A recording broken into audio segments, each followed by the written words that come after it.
And I can't see you at all. I'm here. We're live, and I'm fumbling. Sorry. Fine. Oh, that was good. Hi, everybody. Welcome to Branch of Laurels. I'm a Shaxi. I am a member of the Order of the Laurel in the Kingdom of Ontir. And my guest tonight is Baroness Disa. And she is also a member of the Order of the Laurel from the Kingdom of Ontir. And she is currently the landed Baroness of Glimmer. Mhm. So welcome. Thank you. Thank you for joining me and for spending your Tuesday night and taking off from your baronial business meeting. Or maybe I should see Totally your welcome for the escape. I usually start these off by asking what your SCA origin story is. So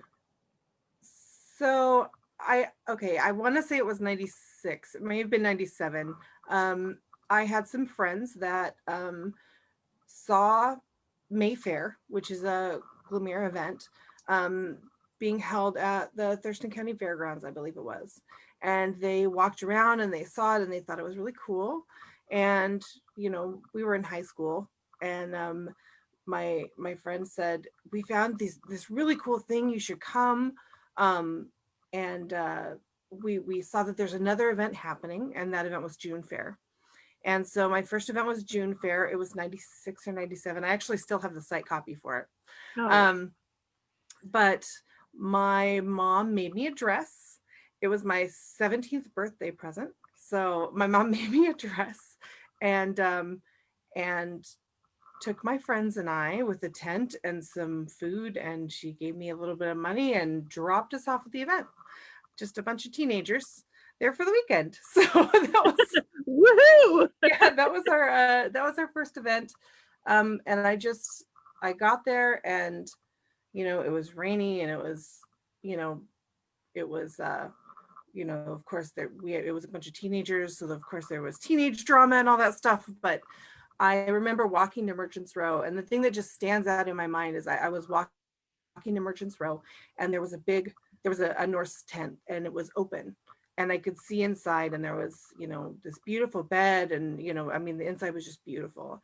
And I just remember thinking, oh, I could never do anything like that. It's just amazing, and that's what hooked me, and that was it. From that point on, I've kind of felt like it's my community. It's where I'm kind of meant to be, so Awesome. yeah. You found it so young. Mm-hmm. Yeah. Yeah. Have you played consistently your whole adult life? No, I had kids. So I had little kids, and that makes it a lot harder to do. But I went to events kind of on and off, and I was on the fringes for about 10 years. And then I went to an event, and it was an ITHRA.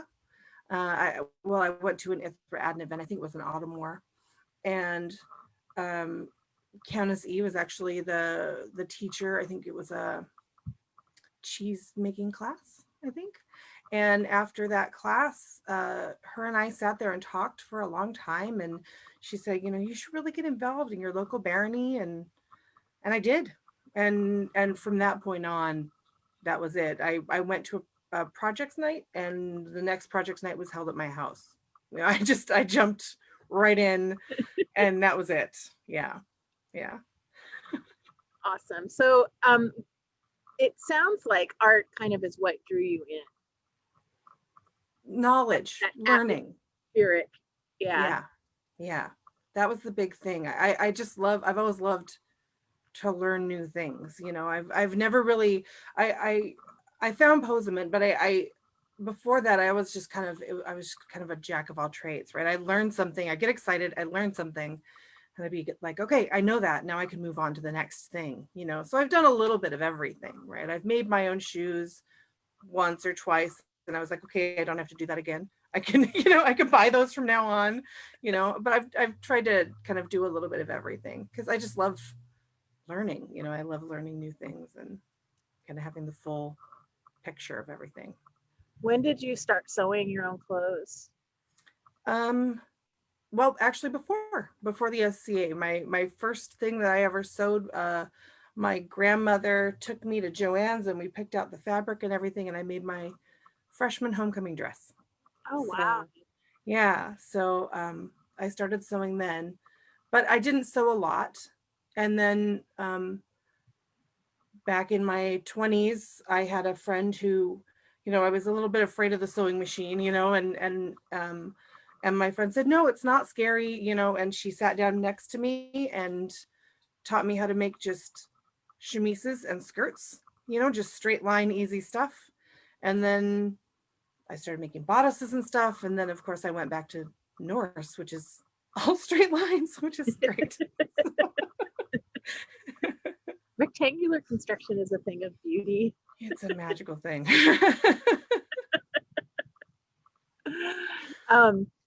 So it sounds like Countess Elizabeth kind of kicked you into the next kind of phase of your SCA career. Who else were your mentors? The other people that I saw that really just kind of made things click and made me want to get more involved was there was a candle mess, and it was an ITHRA. I just went to every ITHRA I could. And there was a candle mess, and it was actually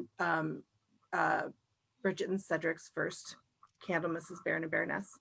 And there was a big storm and the power was out. We actually had to move a tree out of the road with a bunch of other Scadians that we didn't know, to get there. It was pretty crazy. But the event still happened, and we had all the classes, with no power. And then there was a feast, and just as the feast started and court was about to start, the lights came on, and we kind of all decided, no, we don't want the lights on. We're going to do it by candlelight because this is way cooler. So, so watching their court at Candlemas,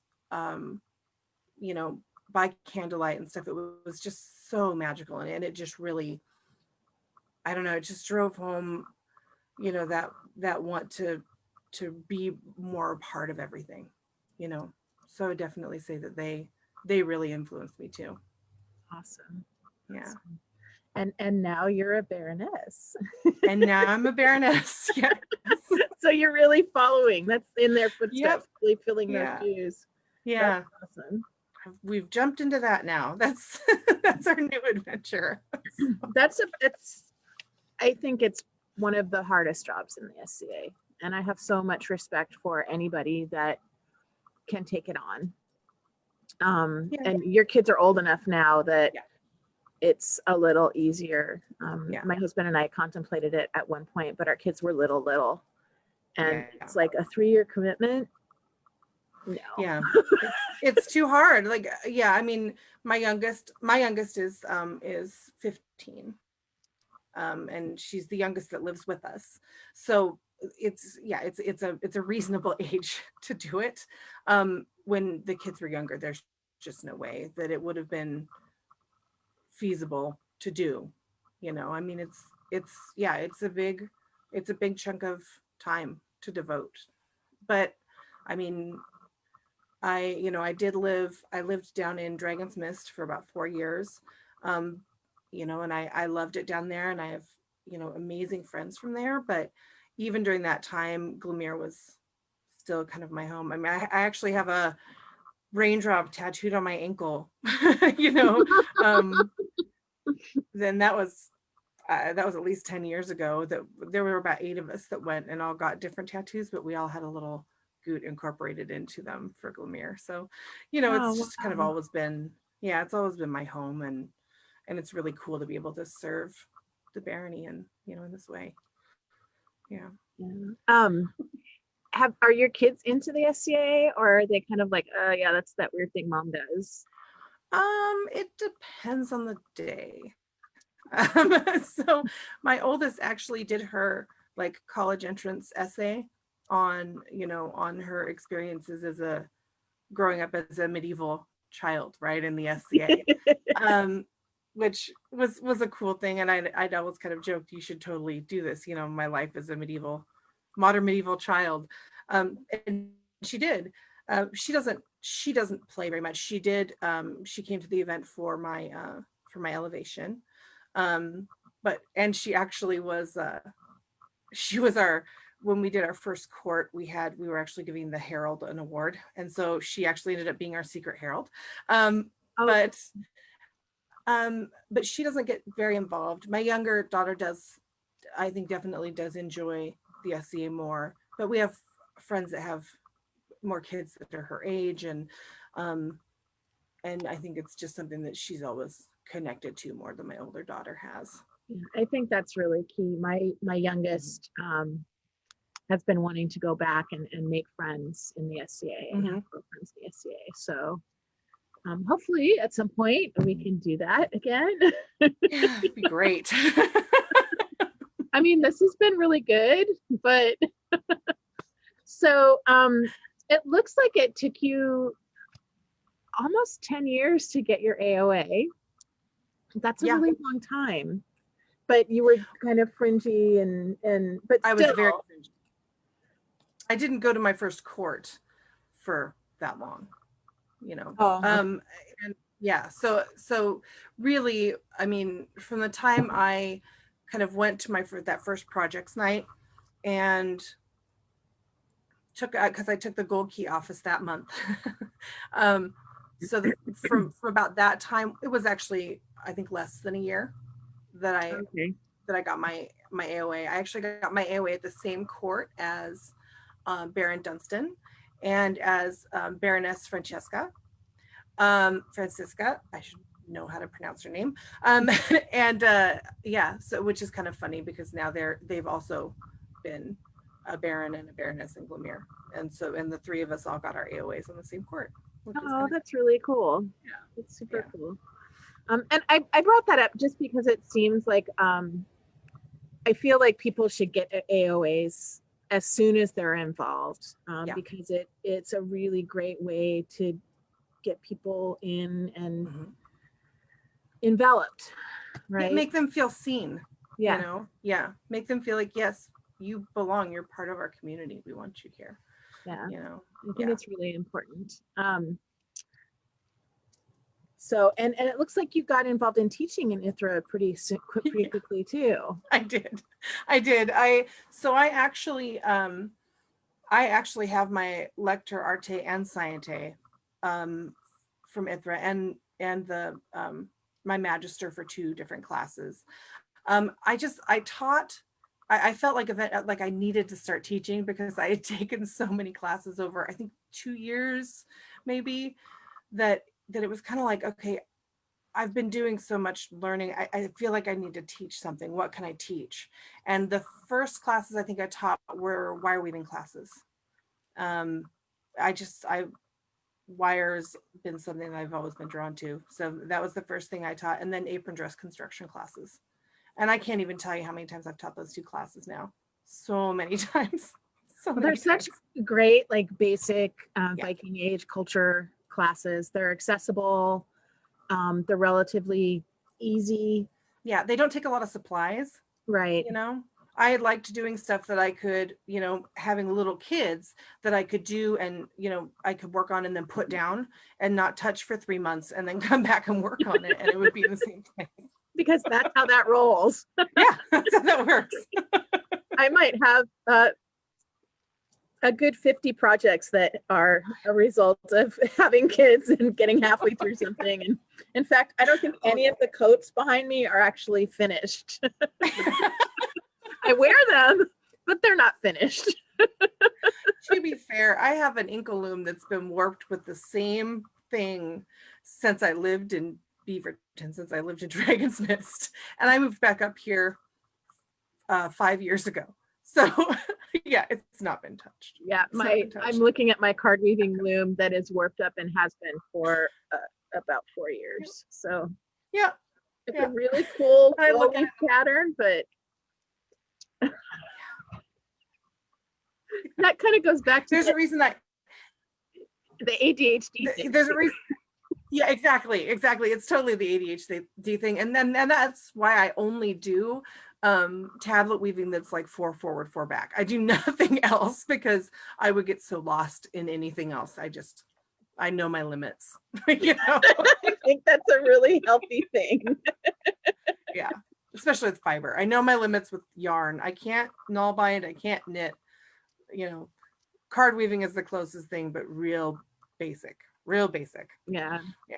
Null binding is it's a great thing for me to keep my hands busy while I'm watching something or supposed to be listening to somebody. Because I get so fidgety, and it's a great I use it as a palette cleanser between projects. Mhm. I can think about doing something else because it gets so mindless after you really get into it. So Yeah. like null binding. Yeah, that makes sense. So did you eventually apprentice to somebody? I did. So I apprenticed to Dame Christiana.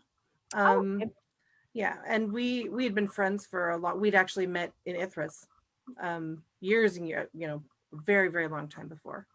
So yeah, and kind of the cool thing, the story that she actually told me that I'd forgotten was that I actually encouraged her to enter her first Arts and Sciences championship, because I was the Arts and Sciences champion at the time, and I had said, you need to enter next year, and she entered the next year and she won.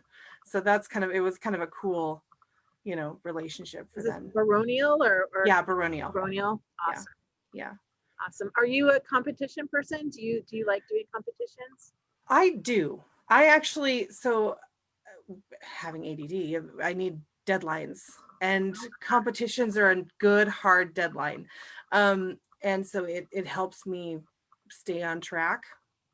Um, but I also, I've only had, I think, one experience that was negative. I've always learned something from the judges, that's helped me go down a path and learn more, you know. So I do. I really enjoy competition. I think it helps too when you go in. Oh, sorry, my phone volume just went up. I think it helps too when you go into a competition with a learner's mind Mhm. and not a I know all about this thing mind. Yeah. So and you definitely have that. So Though it can be frustrating because, um, entering something that is not widely known, something like posament, you get weird judges because people don't know who to put with you. They'll right. give you metal workers, or they'll give you, embellishers. There's not, I mean, there's not a good solid category for it. I've taught in collegium, every collegium but the last one, and I think every time I've been in a different category. It's just a weird thing. So that can be frustrating. Because the judges will get it in their mind that there are certain things that I should know about metallurgy, or whatever. And I'm like, it has nothing to do with What you're what doing. I'm doing here. Yeah. So What that can be category would frustrating. you put it in? That's a really good question. Probably, I probably put it under embellishment. It's a textile thing. It is with metal. So there is a certain, there is that aspect to it, but I would put it under embellishment. you know it's going on to textile, and and making it pretty. So that's what where it kind of makes sense to me. I tend to agree with you. Um, my brain just went down a sidetrack. There's actually some wire wrapped silk decoration on some booties, some Scythian booties from Hmm. 450C Pazarik. Have you seen those? I haven't. I'd love to see them. So you and I'll Yeah, have a little chat about it because absolutely. it's really interesting to me that that it existed there and then to Yeah, a much more intricate and intricate level in the Viking Age stuff in the Burkas finds. yeah. But I don't think that I don't think it was. I mean, I think that the people in Birka learned it from the Sami. I think they learned it from Laplanders, because they still do it, and they did it then and they do it now, but I think they took it and kind of made it their own. Yeah. Yeah. For sure, for sure. So how did you get turned on to that? What got you interested in that? That's a really good question. um I feel like long ago in the early aughts, going on, Viking Answer Lady and stuff, right? There's no real pictures, but there was description of, of the Norse decorating with wire. And I thought that was a weird thing, how do you decorate garments with wire? And so kind of, and anything with wires I've always been interested in. My parents actually, my father runs a CNC machine shop. So metal has always been kind of part of my life, right? And I think I just was drawn to it. But I don't know. I started looking, and anytime I'd see anything that was related to that, it would just kind of draw me to it. And I remember Driffa actually did an ANS, a Kingdom ANS entry, and I think it was a dress that she'd made, I think for Drafina, I believe. Okay. And there was Postman on it, and I hadn't found the word yet. And so she actually gave me, because I went in, I talked to her, and she actually gave me a copy of her documentation. I think I still have it. And she gave me that word, and that took me down that path. And there was not a lot of information. There still isn't a massive amount of information. And I just kind of focused on it. And I ended up going through, the Swedish History Museum has this amazing database, and you can actually look at all of the items that they've excavated by grave. And so I went grave by grave on Birka, to look at in kind of context all of the different pieces. I don't know, it just and drew you're me not in. talking about online. You actually went and Well, and this was online. This was online. Okay. Yeah, I didn't go to Sweden until last year. Okay. Yeah, which then opened up all sorts of new stuff, right? I mean, it was, yeah, really overwhelming. But yeah, it was just kind of a slow progression, kind of. I mean, I got pretty focused on it, and and trying to figure out.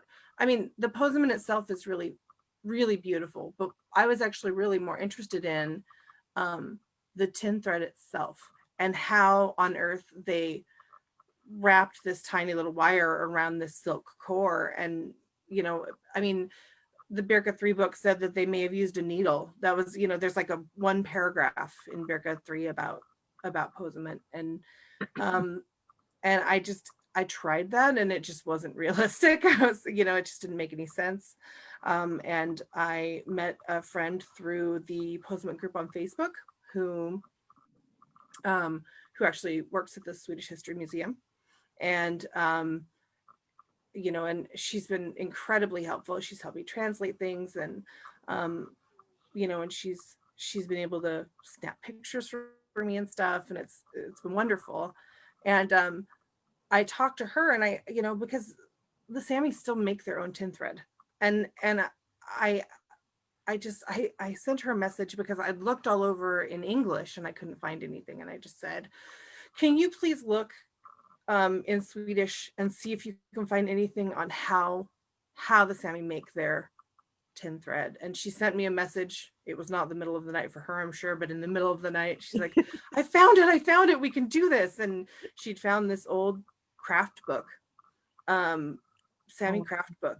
And it showed how they drew the wire through and how they did everything. And they used a drop spindle, and it made so much more sense, so much more sense. And and I, like, the first time I tried it, I was able to do it. I still cannot. I mean, I sat through your ANS presentation, and I still cannot wrap my head around that. At some point, I'm going to have to. I do think I do have an advantage to where, I mean, I had been doing wire weaving for how long before that, and then I've been trying to make tin thread with a coiling gizmo, Mm-hmm. right? I've been doing it on a coiling gizmo with a like 0.8 millimeter circular knitting needle with the filament cut in half, like to poke a hole in so that I could slide the wire off.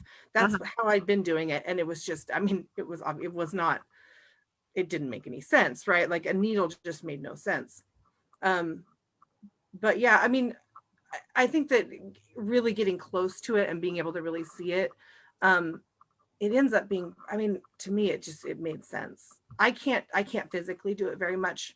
I have a wrist injury that makes it so that I can't do it as much. So the funny thing is I teach people, and then there are people that have made way more tin thread than I have because I can't do it, but yeah. That's so cool. Yeah. Do you want to look at some pictures? Let me Sure. see if I can pull this up. Yeah. Let's see. There we go. Okay. So let's.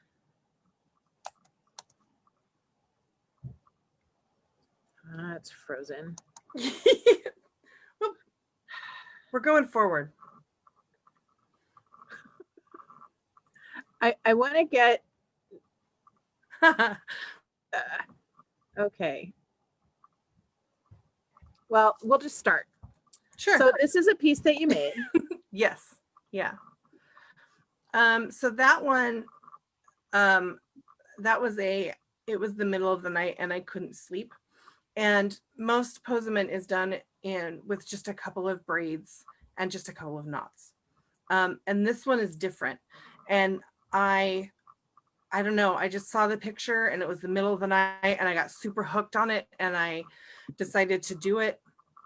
I don't know if I'll do it again, but because it's complicated. It's a little bit weird, but I really, really like it. I mean, it's got some real weight to it. It's definitely thicker than other ones because it's got a braid on the top, and then the braids drop down into the knot work, which is really cool. It's super cool. Yeah. So pretty. And then this is that's the piece. Yeah, that's the extent piece. Yeah. And not all the pictures are super clear from the museum. But I was able to find, I think, another one that was a little bit more clear than that to use. So this is one that I have been wanting to do.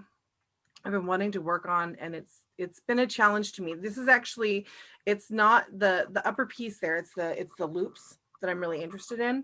And it's a braid, but then it's got a twist along the edges. Right. And I've been working on it, and I haven't quite gotten it yet, and it's driving me crazy. And then it actually has mica back behind it to make it more blue. Have you worked with mica at all yet? I have sheets of mica here, but I haven't, because you don't see it really with the coiled wire, with the tin thread. You see it more with the flat wire, and I haven't done as much flat wire work as the tin thread. So that's like where you're going next with your craft. That's where I'm going next. Very cool. When I have time. Yeah, so that's my attempt. That's what I was working with. The trick is, with the way I was doing it, I'm not really happy with it, because as you twist it, the pieces on the sides kind of bunch up and they don't look quite right. Yeah, so it's really hard to get the tension right. Yeah. And and that's really tiny wire. So this is pictures from when I went to Sweden, which was an incredible experience. All of the posement that's been found basically is in 2 drawers at the Swedish History Museum. And she opened up those drawers and she said, okay, let me know what you want to see. And, and I'll pull it out and you can take pictures and look at it. And I just, Baron Alistair was with me, and he said, I didn't talk for a good 5-10 minutes. I just was like so overwhelmed. He's like, are you okay? Yeah, I'm okay. So fine. And I'm like, I can't, okay, all these things that I've been looking at for so long, and they're all right here. I was so overwhelmed, I actually ended up forgetting to look at the the golden deer piece, which is Oh, so well wow. known. I didn't even look at it. Like I didn't ever pull it out. I didn't look at it.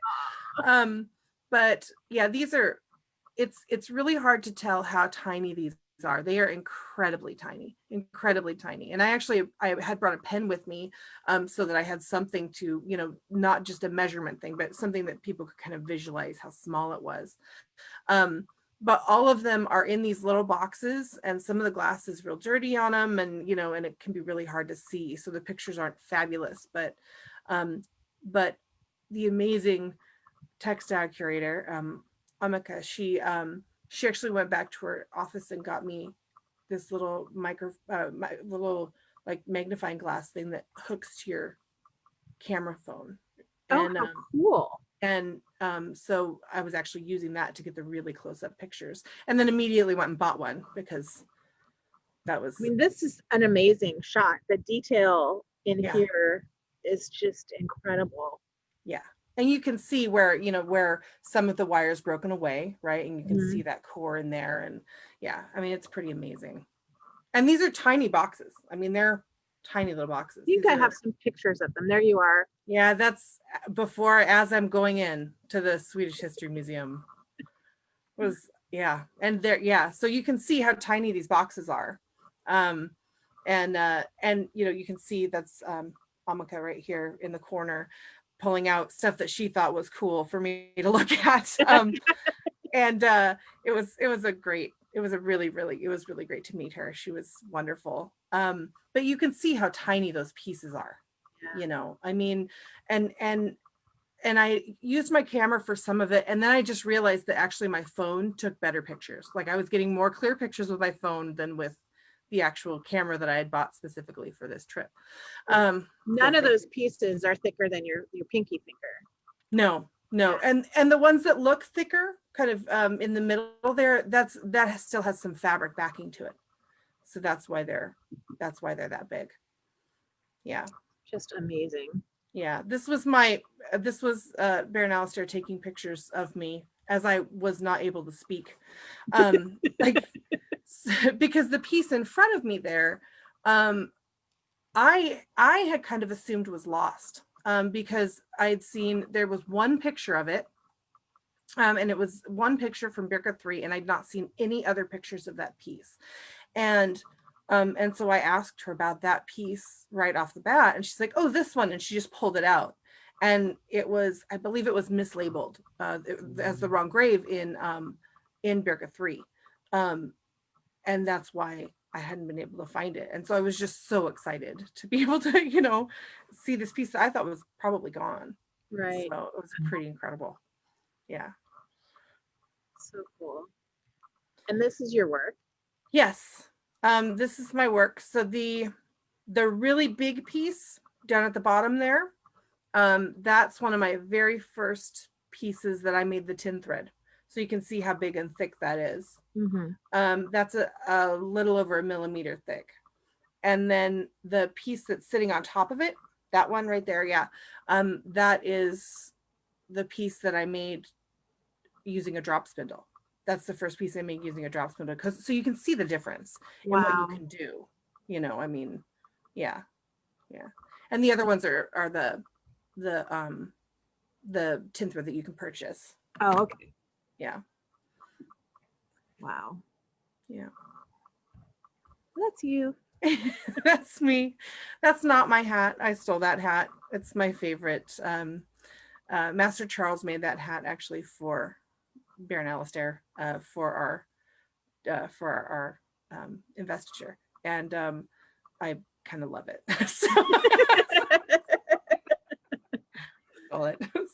So these are the pictures that you sent me for yeah. So this is actually us, our first trip out after our first, actually I think this was right after our investiture court. We went out to give out the awards to deliver the awards that Their Excellencies Vasilisa and Bjorn had given, and we actually went and delivered them. So that's been really fun to be able to do that. We do it responsibly and socially distanced, and we wear masks and they wear masks.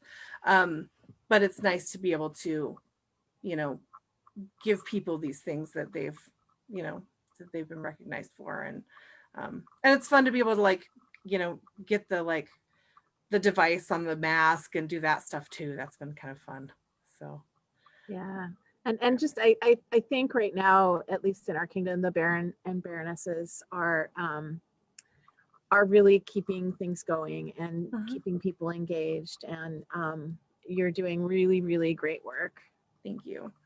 Yeah. It's important. I mean, you know, there are a lot of people out there who don't have, who aren't seeing anybody, you know, and who are home by themselves, or, you know, even, I mean, we're fortunate enough that, you know, we're here together, and then we have, you know, 3 of our kiddos are here. But even when, you know, but even then, only seeing those people for this long, it gets, you know, it gets hard. And so Yeah. to be able to kind of give people something to look forward to, like we do a Zoom social for the barony every Monday night, and it's really nice to be able to just sit, and we don't talk about all SCA stuff, you know, but to me the SCA is, it's more than just, you know, it's more than just the learning and the research and the, you know, fighting and all of that. It's community. And you know, and that's something that we can continue to, you know, continue to build right now. Yeah. And if we don't, the things are going to go south. It's so, so, so important. Uh, Mistress Garan, who is a longtime citizen of Glimmer, wants to know, what are your hopes and plans for the barony? So Mr. Skaran, actually, she's the first person that kind of made me feel like my art was a worthy thing. I just like to drop her name a little bit. So she's very special to me. What was the question again? I'm sorry. Garon's specialness overwhelms all of us. I adore her. I adore her. Amazing. She wanted to know what your hopes and plans for Glimmer are. So I feel like, you know, we are a barony that is kind of in an interesting place. We have a college, and we have, you know, the base is right here, and so there's a lot of movement of people, you know, and so we have a lot of people kind of come in and out, which is really cool, but it can be hard to kind of build, you know, build numbers and kind of build the community, a lasting community, you know. So, you know, really before all this happened, we had actually been, you know, before we stepped up, we'd been working with the fight practice. You know, we've been like encouraging, okay, well, let's go out to dinner afterwards at least twice a month, and let's do, you know, to kind of build that community. And that's something that's so important to me, and I really want to be able to build in the barony, is to, you know, to build even more of a sense of community. We do have, you know, an amazing group of people who have been here for a long time, and you know, but I'm actually, it's really cool that we're seeing, like in the Zoom socials, we're actually seeing new people, or people who've been to one event that are coming to the Zoom socials, and you know, being able to step into the community even though we're not able to be there in person right now. So that's something that's you know, really important to me. Another thing that's really important is to make sure that people feel included and feel like they don't have to hide who they are, and feel like, you know, like their work is acknowledged, and that they are, you know, and that they're important. You know, I look at, you know, people of color and the LGBTQ community, and, you know, and the LGBTQ community for me is, you know, that's personal. I'm a member of the LGBTQ community, and you know, and our children are too. And so, you know, I want to make sure that people feel included, and you know, and like they don't have to hide anything about themselves, that this can be a safe space for them. So yeah. Agreed. It's very, very important. Okay. So what's going on here? I'm trying to think of where this is. I'm thinking that this might be at the Nordiska, or no, maybe the Nordic Museum in Seattle. Mm. I think, which was kind of a funny story. I went up there as actually part of the opening for the Nordic Museum up in Seattle, the grand opening, and it was really, really cool. But I went, and we were supposed to meet in one area, but I didn't know that, and so I went to the front, and I was like, okay, I'm supposed to meet with people, and I'm in costume, right? I'm in garb, and so she's like, oh well, that's upstairs, and so she actually just let me into the museum, and I was like wandering around, like nobody's around because it wasn't open yet, and it was just me, like up in the in the Viking exhibit, and I got to like take pictures, and I just I took some selfies, and I was like, I don't think I'm supposed to be here. Like, and so I went back down. I'm like, I don't feel like I'm supposed to be here yet. Maybe is there somewhere else? And she's like, oh, no. You're supposed to go over to this building. So then I went to the right place, but I was actually there kind of taking pictures by myself. It was kind of interesting. Very I think cool. that's what that is. This is at June Fair. That's a great shot. I like that one. There's one other one that's similar that is even more special to me, but this one is really cool. I love teaching people and showing people the cool little stuff. People think of Vikings and they think of swords and they think of fighting and they think of all this stuff, but they were amazing at crafting things. I mean, and everything was decorated, everything is beautiful, and to be able to show people these little intricate things that they did, not just big swords and shields, and that stuff is really cool to me. I think it's really awesome that you went full circle and are making the magic that you experienced at June Fair. Yeah. Wonderful. That is really cool. Yeah. I love teaching kids. I used to work for a company that taught science to elementary school kids. I used to do assemblies and in a lab coat and blow things up for kids. So I've always really liked talking with kids and teaching kids stuff. So yeah. So this is kind of the same stuff. That's a front panel that I made. I think that's one of the first front panels I made. And the weaving is actually done by Vasilisa. Cool. And then the posement is by me. And you can see the brighter colored, bigger ones are the ones that I made myself. And then the smaller ones are the tin thread that I purchased. And I love these little squares. Like those squares they're so cool. Fun. They take so long. The bigger they are, the more the longer they take. I made one. Sometimes they'll take several hours because you have to tension them down, and it can be hard to do it without breaking the wire. So yeah. This was the first Athenaeum, I believe. Oh, okay. Yeah, that's what this is. This is the first Athenaeum. You can see there kind of on this side, the deer there. And the picture up above is the extant piece, the original piece. It's the one you didn't look at. It's the one I didn't look at, right? Go figure, right? It's the one I didn't look at. So yeah. And for people that don't know what Athenaeum is, do you want to describe what it is? Yeah, absolutely. So I feel like I'm in kind of a special position where I was actually an exhibitor at the first one. I wasn't a Laurel yet, and I was an exhibitor.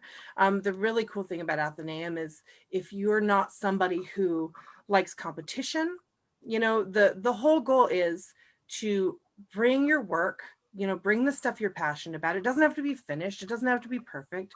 Just bring what you do. And and then people come and talk to you, and Laurels will come and talk to you.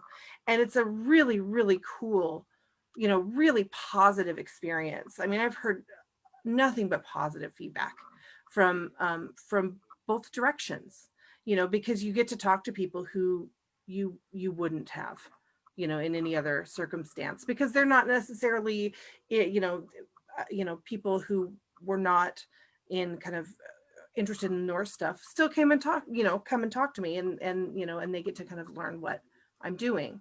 And the really cool thing is I was able to do that the first year, and then the next year I had become a Laurel. So I was then a Laurel at the next one, and then this one, the online one, I actually was part of too, and I ran the Zoom meeting for all of the one-on-ones.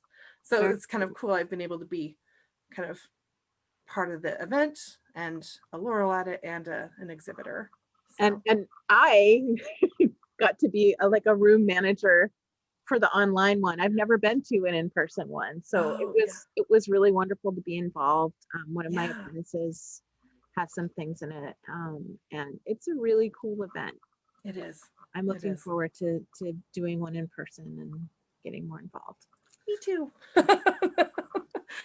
And that's more of it. So that's actually some of my antler work. I do. That's something else that I'm really fascinated by, is the composite antler combs. And I pulled more pictures of those too. Mm-hmm. Yeah. So that's something I love. Yeah. So these are, that's actually a tool that's a comb maker's saw that I had shipped over from Europe. Oh, wow. But I just find anything, so combs I find interesting because it's like, I love to collect antique books, right? It's something that people use, something that people touch. And when I was going through all of the different graves in Birka, you know, the big two, like the big things that were in almost every grave were combs and knives, you know. And so, you know, everybody has a comb, right? And I find that stuff so fascinating, the stuff that everybody has and that everybody touches and that is used all the time. So yeah, that's what kind of drew me to that. That functional art is just functional. Yeah. And this is wire weaving. The necklace up on top is, I actually won my first Gloomier Arts and Sciences Championship with that necklace. And it is the only piece of pewter casting, like I've done some site tokens, but that's the only like functional piece of pewter casting I've ever done. Is I actually cast my own cones with a dowel. You know, I carved a dowel down to fit into the slot and then poured it in and made the cones that way. So pretty cool. Yeah, there's more of the wire weaving. Yeah, and you can see the dowel there that sits in the cone, and then you pour it down over. And that work, that research is the first time I contacted a museum, and had nothing but positive, you know, interaction with them. I mean, if you are nervous about contacting museum, do it.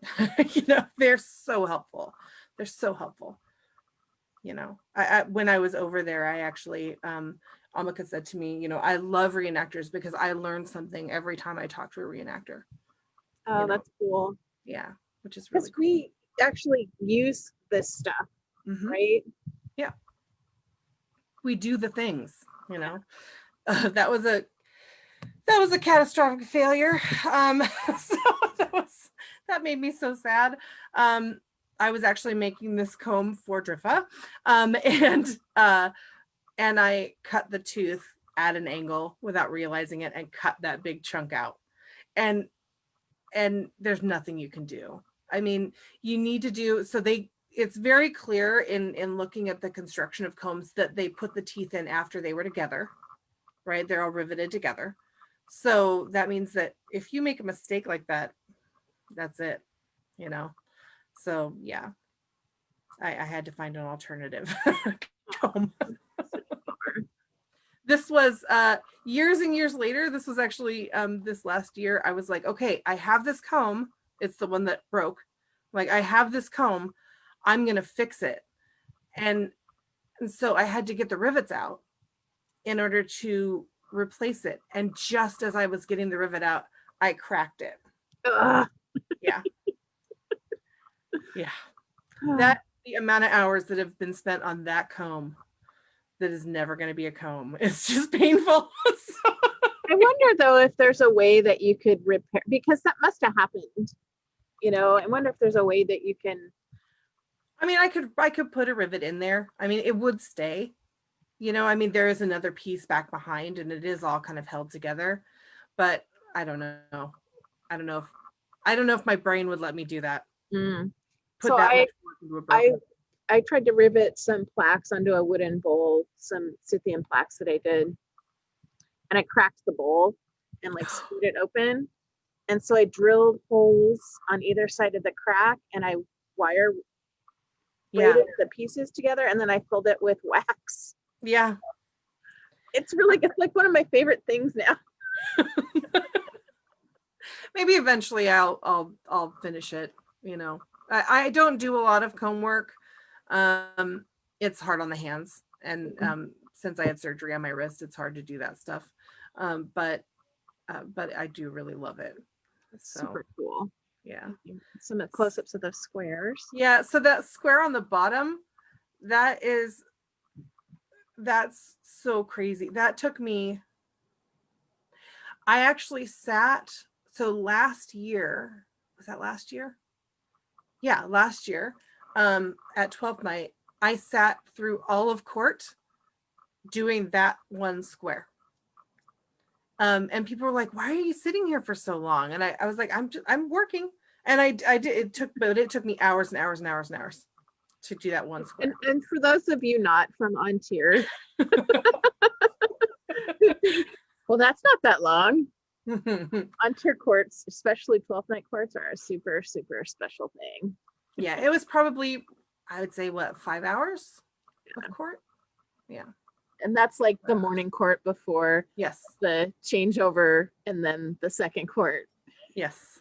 Yeah. Yeah, because there were a bunch of elevations at that court, so it was long. Good times. Yeah. So let's see. There's that piece again down the corner. I love these little squares. So I've taken to doing these little squares because after you're done with a piece, with a longer piece, right, with a bigger piece, then you've got tin thread left, right? And so you can do one of these squares and stop whenever you run out, right? So it actually it uses up the tin thread that is, you know, not cheap, and you know, is not easy. It's not that easy to get. It's easier now, but it's not that easy to get. And so I'm able to kind of use it up, and then it's really fun to put on hats or bags or, you know, or whatever. So, or garments. You can put all over. These would be really cool, like on the corners of. Anyway. Yeah, like I'll put them on the corners of other posament, or I'll put them on, or you find them on hats, you know, that kind of thing in the head area. Yeah. I am Bellisher's brain really likes them. But. Like this, right? So this is I made this as a gift for Her Majesty 2 years ago. And yeah, it's one of the first bags that I made. And I was just inspired to make her one. I taught her how to make tin thread. It was that autumn war, and we sat down, and you know, she had a little bit of time, and so I kind of taught her, and it took off. Like she has made so much more tin thread than I have. Oh, cool. So much more tin thread. And because at Collegium that year, then she's like, look, you know, here's the tin thread that I've made. I'm like, holy cow, that's so much. That's so fulfilling to have a student do that. Yeah. And so I was kind of inspired to make this for her. So so yeah, this was her. So this is actually a court barony coronet that I made. Her Majesty actually asked me if I could, if I could make something that looked similar to a picture. And so it's kind of interesting because it's a combination of Norse and Italian, right? So it was for someone with an Italian persona. But it's actually wire weaving, and it's incredibly tiny wire weaving that's then wrapped around pearls. And there's a thicker piece of wire that the pearls are threaded on. I was really happy with how it turned out. That was It's really pretty. Yeah, it was fun. And so like subtle and classy. Yeah. Yeah. I don't do subtle, but I love subtle on other people. What is this? Okay.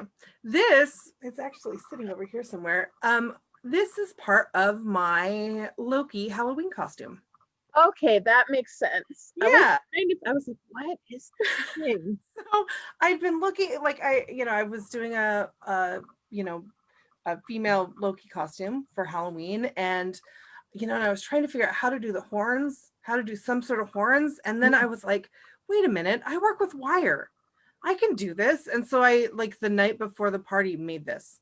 That's awesome. It was so much fun. I really like it a lot. I like the gender play with Loki too. Yeah, it was Loki a lot of would fun. have been that. Oh, well, Loki does, this is just the process. I just braided wire together and then made it, point. So it was fun. So your SCA crafts can benefit your mundane costuming, kids. When you remember that is a thing. Yeah. This is, I like to just take pictures of like all my things all together. So this coin one, that was inspired by Mistress Vandy, and her mirror work that she did. And I actually purchased some of the mirror from her, and I'm afraid to finish it. And so this was because it's beautiful in these little bits, and it's glass, and so it takes me forever to do anything with the special stuff, right? So I understand. I've got fancy fabric that I just cut into some this week that was so hard to cut into, but I'm really happy with how the dress turned out. So but this is it's just some practice on how to wrap those mirrors, and really, if you look at it, it's wire weaving. Mm-hmm. It's super cool. And this is a great shot. This is teaching. So Baron Alistair drills holes in the little, those are like little toy car wheels that you can buy. And then I make little tiny drop spindles, because they don't need to be really functional as a drop spindle. They just need to, do the function of you holding them while you're twisting the wire. And then and then those cards there's silk ones in the back there, and then there's the wire in the front, so that everybody can take a kit home when I teach. So, wow. Yeah. I'm going to take your class. That's really cool. Yeah, it's fun, and I like to do things that people have something that they get to go home with. They don't have to go out and try and find the tools. If you can do it for cheap, then why not? That's so cool. Yeah, I'm sitting here realizing that I haven't taken classes since I've had kids. Yeah, which is crazy. That's 17 years of SCA play with no classes. That is a long time. Yeah, I mean, lots of one-on-one teaching and instruction, and I've taught, but I haven't taken the time to. Yeah. Anyway, sorry. No, I do the same thing. So I've been hosting these classes online, and I have taken none besides the ones I'm hosting. I just don't have the time, most of the time. Yeah, I haven't taken any online classes either, and there's really cool stuff happening, and I wish that I would. Yeah. Anyway. I know. Okay, so I think that's the beginning. Yep, that's everything. Yeah. All right, so I'm gonna stop sharing. And then we're big again. Yay! So I wanted to talk about all of the online classes and stuff. You, like, right when this happened, went, oh, I'm gonna do all the online classes. I did. How did you come up with that? So we, so I have ADD, right? And I need deadlines or I will get nothing accomplished. And I knew that I needed something that was structure, and I knew that there were a lot of people. I knew off the bat this was not going to be until May or until, November. I knew it was going to be a long time. And I felt like I had been hosting classes monthly at my house. And those were so nice, and we were getting new people, and it was a really great energy, and I didn't want to stop that. And I felt like, because uh when I worked, it is in admin. So I know that that's a thing that I can do, and that's a thing that I'm good at. And I had experience in Zoom. So I actually used to do, for the state, I actually used to run trainings, um, like all over this, like statewide trainings on Zoom. So I knew how to make it work. So I knew that it was possible. And it was not that expensive, right? To have a pro Zoom account. And I was like, okay, well, I can spend $15 a month and make it so that people can teach, and so people can have something to look forward to, and so that I have some structure too, right? I needed to feel like I was doing something, and I needed to, and I felt like I knew this was going to be a hard time, and I wanted to be able to help people still feel like they were part of a community. Yeah. So, and to give people the opportunity, I mean, how to make this stuff run. I know how to make this stuff run. Not everybody's comfortable with that. Yeah. And, and I wanted to give people the opportunity to where, I tell my instructors, all you need to do is, is join the meeting. You don't have to worry about, I ask the questions for them. I run the, thing. I do the advertising. I do all of it. They just need to come and teach, and, and trying to make tech stuff less scary for people who aren't necessarily techie. So, And I didn't know, I'd never done any Zoom at all. mhm. Before we started doing these, and Yeah. it's kind of easy once Yeah, you're going, but is. it's super intimidating, Yes. Yeah. Well, and because it's you're putting yourself out there too, and that can be really a hard thing to do. yeah, Um, and let's be honest, none of us are running it full right now, right? no, At all. And so to have the spoons to do that, can be hard. yeah, Um, but I always find that even if I'm exhausted before I do it, or, it gives me energy to be able to, do this, and to be able to, you know, to be able to then talk to people, and from all over the world, which is so cool, you yeah, know? Yeah. So I think it's hard. The pandemic is a terrible thing. And, having the SCA shut down is really hard. But it's also given us an opportunity to find ways to communicate, and to, to make friends with people that we wouldn't have ever been able to before. So it's, there's definitely a positive part of it. that has also been my experience, and Yeah. having days of the week that I know I have Yep. interviews. It's not just knowing that that's scheduled. It's like, well, I've got this thing on Tuesday, so I need to use my other days to do my other projects. Yep. I mean, just having that framework. My husband has work, my kids have school. I am the facilitator of all of their activities, and I don't have anything. Yep. I do a little volunteer, well, not volunteer. I do a little bit of work for a nonprofit, Mm-hmm. not the SCA. Another one.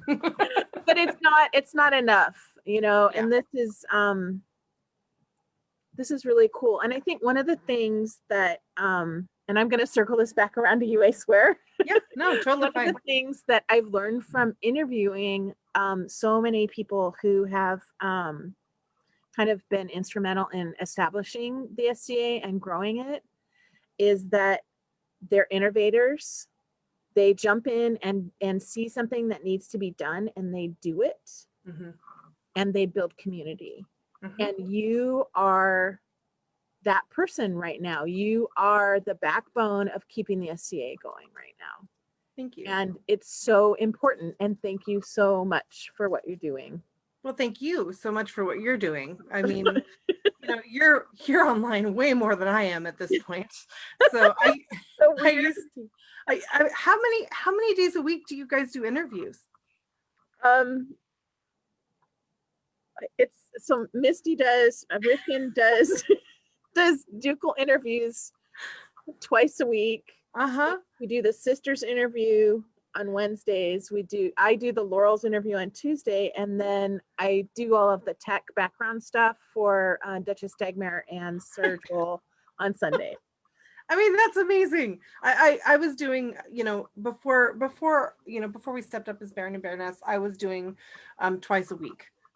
I was doing Wednesdays and Sundays. And since we've stepped up, I decided, and because my daughter went back to school, Yeah. And she needs the tech. She has a Chromebook, but it's not as nice as having the dual monitors and stuff. And so she uses my computer for school. And so I knew that I wasn't going to be able to spend as much time on the computer. And so we moved back to once a week. And right now, actually, so I'm going to take a break for December, and then come back if there are people who are interested in teaching, I'll come back and be happy to host classes. But I've got at least 35 classes on my YouTube channel at this point too. That's so awesome. That's a lot of classes. So for anyone who wants to check out your classes, what is your YouTube channel? So it's Early Sweden. Okay. Early Sweden is my YouTube channel, and earlysweden.wordpress.com is my blog. And then if you search Early Sweden on Facebook, that's my artist page. And there are links to every single class on my artist page. There's a pinned post at the top that has links to all the upcoming classes, and then to all the links to the videos. And then I have a blog post for each one. So if there are handouts or anything like that, you can access that. You're way more organized than we are. It's just the way my brain, I awesome. needed a place to hold all the things, and I already had a blog, so I might as well use it. Right? Plug it all in. Just plug it all in. So as we get a vaccine, next year at this time, hopefully. Mm-hmm. Oh, that would be lovely. How do you see transitioning into in-person, and where do you see all of the tech that you've been doing fitting in to playing in the SCA? Do you see it going away? Do you see it gathering in? My hope is that it doesn't go away. I mean, not only is this making it easier for those of us who, are in lockdown, who are, dealing with the pandemic, not only does it make it so that we can see each other, but it gives people who, who have other challenges, who have economic challenges, who have, hearing difficulties, who have other challenges. It makes it so that they can still be a part of our community. And I think that it's really important for us to continue that. My hope is that we can, stream our courts, when we can have in-person courts. We do, we have two options for courts right now, and we can either do a pre-recorded court, or we can do a live court. But because of permissions and stuff, we can't have it be both. So, so we've chosen the option of doing pre-recorded courts so that everybody can watch, so that everybody can be a part of it, even if they're at work, even if they just didn't have the energy to watch it at that time. They can go back and they can watch it and still feel like a part of things. And I think that it's really important for us to remember, that not everybody can get the weekend off. Not everybody can afford to come to an event. Not everybody can drive 6 hours to go somewhere. And I think that we really need to having Athenaeum have that online, continue to have some sort of online aspect, I think is a really great thing, because you have artisans that wouldn't be able to be there, and you have Laurels that wouldn't be able to be there, and they can interact, which is a really, I think it's so important. And I think that we will definitely continue to have, interviews, and I think that we'll continue to have the shows that, that are happening, and I think that there will be classes still online. Yeah. I don't think we're going to go back. I don't think we'll go back all the way. I would Yeah. hope we wouldn't, Yeah. I feel the same. I think that a lot of our population is aging. Yes. And I kind of feel this sense of urgency to get to some of the aging population.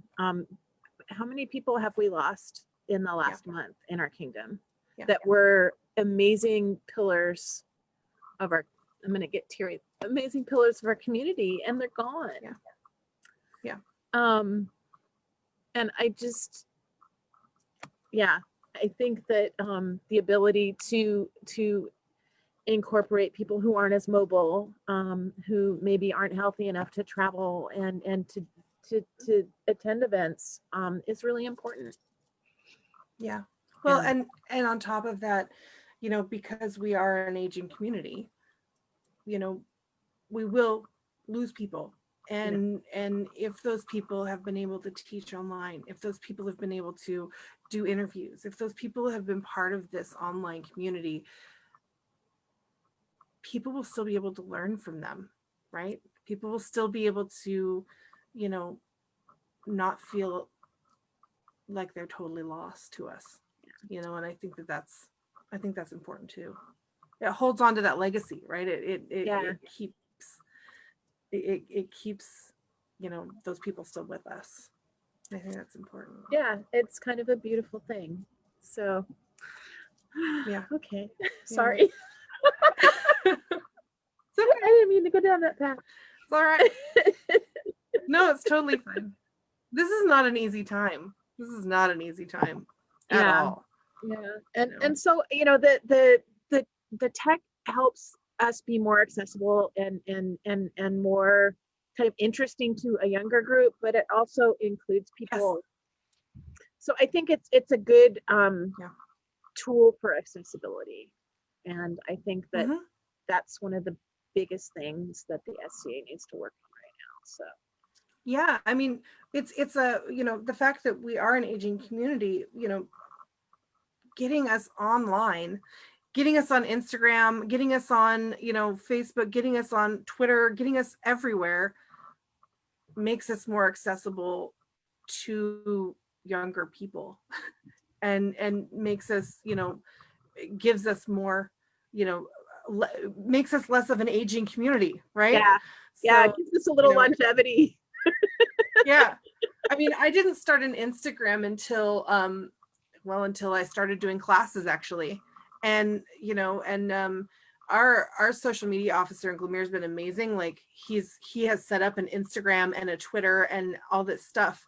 And, and so we're able to, to get stuff out there, all over the place, and it's really cool. And we're seeing that. I mean, we've got a lot of people that are joining us on, sending messages and asking questions and joining us on the socials and stuff that probably wouldn't have found us without it, For sure. And since you mentioned your social media officer, big shout out to all of the officers on the Shire, baronial, kingdom level. They're still doing monthly reports, even though nothing's happening. They're still working. They're still doing their reports. They're maintaining their offices. And that's a big deal. And thank you, all of you that are still working to keep us going. It's awesome. I mean, there are offices that are working way harder right now than they ever. I mean, the web ministers and the social media officers are. We have a new Chamberlain right now who is going through and taking inventory. I mean, we have time to do this stuff too right now, right? Right. So that's kind of a cool thing.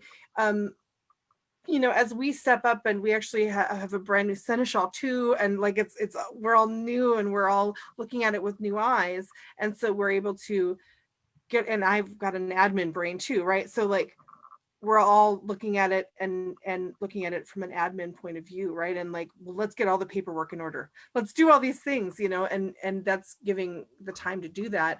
And so there are so many officers that are working so hard right now, you know, so hard. And I mean, the martial stuff, yes, the martial stuff isn't happening, but a lot of the other stuff still is. And you know, and so the SCA isn't on hold, it's just, And we love our fighters, but they are not yes, everything. they are not everything. They are not everything. This is the artist's time right now, right? Yeah, for sure, for sure. Is there anything that we haven't talked about that you would like to talk about? Well, so I guess the other thing that I'm doing right now is I'm part of the team that is doing Ethereal 12th Night on January 9th. And so the goal is to not have it be the same as the other events that have been going on. So we're not going to have classes, but we're going to have a lot of social stuff. We're going to have a merchant's row, and we're going to have kind of a show and tell channel that people cool. can kind of come and share what they've been doing, or just say, hey guys, I miss you, you know, so people can see their face. There are going to be a lot of really, really cool things that are kind of coming down the track here with that. And we just got a new, the website's up now, and we have an incredible logo that was made by Yadwiga, and it's so cool. I love it so much. So awesome. So yeah, there'll be a lot of information coming out on that too.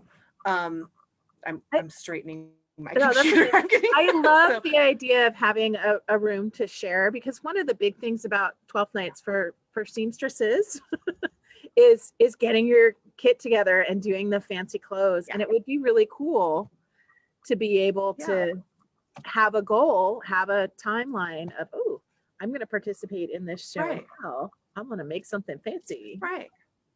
Exactly. Well, and we're going to have a newcomers room, right, that people can come who are brand new, who can come and ask questions, and you know, and meet with Shadlands and stuff. And you know, there's a lot of stuff that, you know, and I think that, you know, going back to what you talked about before, you know, what if I think the digital stuff is going to kind of go away, I would love to be able to have a digital aspect to these kind of events in the future, you know, because it can be really hard for people to get to them. And if they can still feel like they're part of the community, I think that that's really good. And this is kind of a test ground for that right now. Yeah, for sure. For sure. I know that on tier, I can't remember the name of it, on Facebook, a couple of people have live stream crown finals and virtual feed. Yes, that has been a huge gift for me, because I haven't traveled a lot in the last few years, and I haven't gone to a crown in, I think, 4 or 5 years. And that used to be the thing for me. And and my sister's been fighting. Yeah. And I want to know how she's doing. And it's been absolutely, you know, it's been a huge gift to to have that happening. So I too hope that it continues. Yeah, when I've not been able to make it to 12th night or any, you know, any kingdom event, a crown, I definitely wait and watch, you know, like on the kingdom feeds, I watch, okay, who's being put on vigil, who's getting what award, you know, who's winning crown. I'm always watching, you know, and I'm hoping that there'll be more of that, you know, now, because everybody has, I think everybody, you know, I know that when crown is being, you know, when crown is being streamed, there are a lot of people on there watching, you know, chattering back and forth with each other.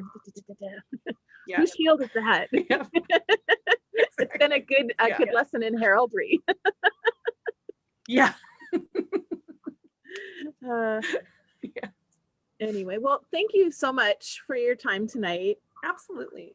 Yeah, Yeah, it's been absolutely. really wonderful to chat and take the roller coaster of emotions with you. Yeah, I'm always here for that. I'm always here for that. Apparently, so am I. All right. Well, I will put your YouTube up in the comments, and thank you again for tonight. And Absolutely. tomorrow, Rifkin and I are interviewing Morgana of the Woodlands. She is a Laurel, fantastic potter and a pelican, and kind of a pillar of the community in the Inlands region. She lives in Idaho, and so that kind of east part of Ontario. She's been a peer there for a very long time in a very peer scarce area. It's getting better, but she's been kind of amazing. So anyway, thanks everyone for watching. And Disa, thank you again so much, Your Excellency. Absolutely. Yeah, thank you for having me. Good night, everybody.